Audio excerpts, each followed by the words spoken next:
Tagore's writing is highly imagistic, deeply religious and imbued with his love for nature and his homeland. इसकी जो writing थी वो ज़्यादा इमेजिनिस्टिक थी, तस्वरी थी। जो ये सोचते थे, इनके माइंड में जो आता था वही लिखते थे।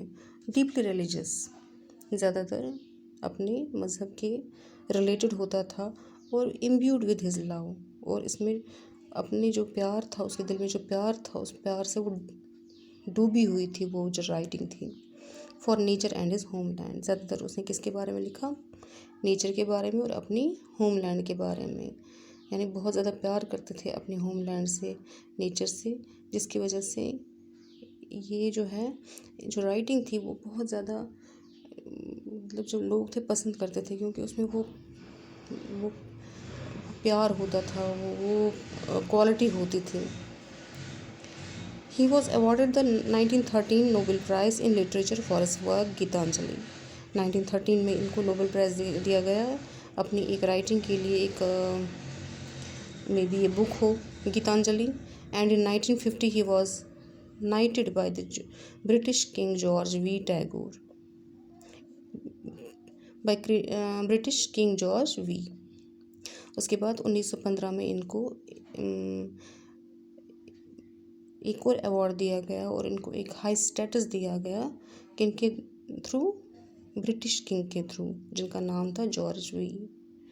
लेकिन Tagore renounced his kinghood in 1919। लेकिन 1919 में क्या हुआ? अमृतसर मैसेकर हुआ of nearly 400 Indian demonstrators by troops. 1919 में जो है, जो अमृतसर में जो जलियांवाला बाग का जो एपिसोड हुआ, उसके बाद टैगोर ने अपनी वो जो इनको जो प्राइज़ दिया था, यहाँ को एक प्रमोशन दी थी, उसको इन्होंने अंग्रेज़ों को लौटा दिया। His collected poems and plays were published in 1966 में इनकी कलेक्टिव पोइम्स और प्लेज जो है वो छापे गए। He is also known for establishing Shanti Niketan a university at Calcutta, और ये माने जाते हैं कि इन्होंने एक यूनिवर्सिटी भी कलकत्ता में बनाई थी, खोली थी, जिनका नाम इन्होंने रखा था शांति निकेतन। शांति निकेतन, शांति मीन्स अमन, निकेतन मीन्स जगह, यानी अमन की जगह।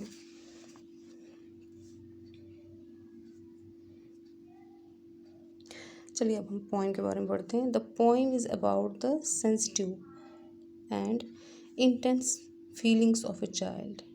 He remembers all the things that his mother used to do.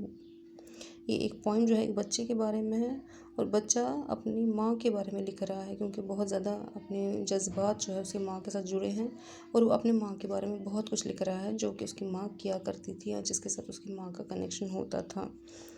I cannot remember my mother, only sometimes in the midst of my play a tune seems to hover over my playthings, the tune of some song that she used to hum while rocking my cradle.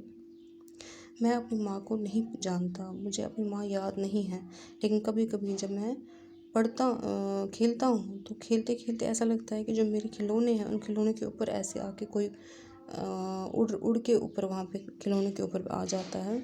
ऐसे लग रहा है the tune of some song that she used to hum while rocking my cradle, और मेरे कानों में ऐसी कोई आवाज़ आती है जैसे वो बचपन में मुझे लोरी सुनाया करती थी, उसी लोरी की आवाज़ मुझे कानों में आती थी जब वो मेरा झूला झुलाया करती थी।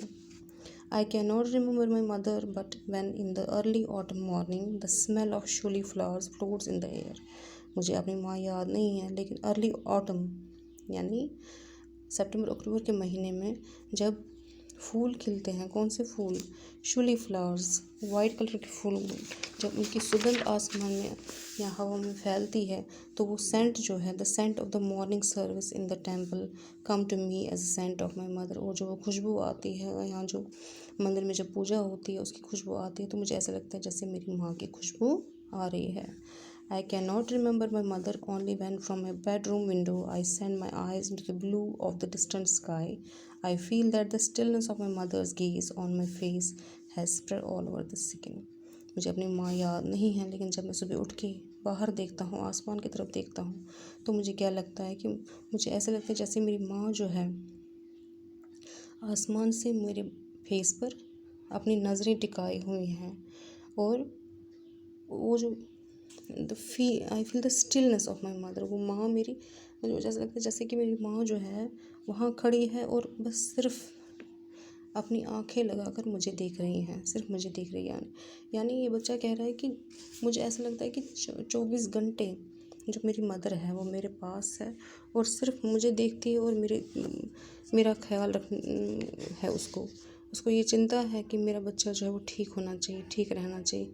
इसकी वजह से वो, चाहे मैं खेल रहा हूँ, चाहे मैं पूजा कर रहा हूँ, चाहे मैं सो रहा हूँ, चाहे मैं जाग रहा हूँ, मुझे ऐसा लगता है कि मेरी माँ जो है वो मेरे साथ ही है। ठीक है बेटा, ओके।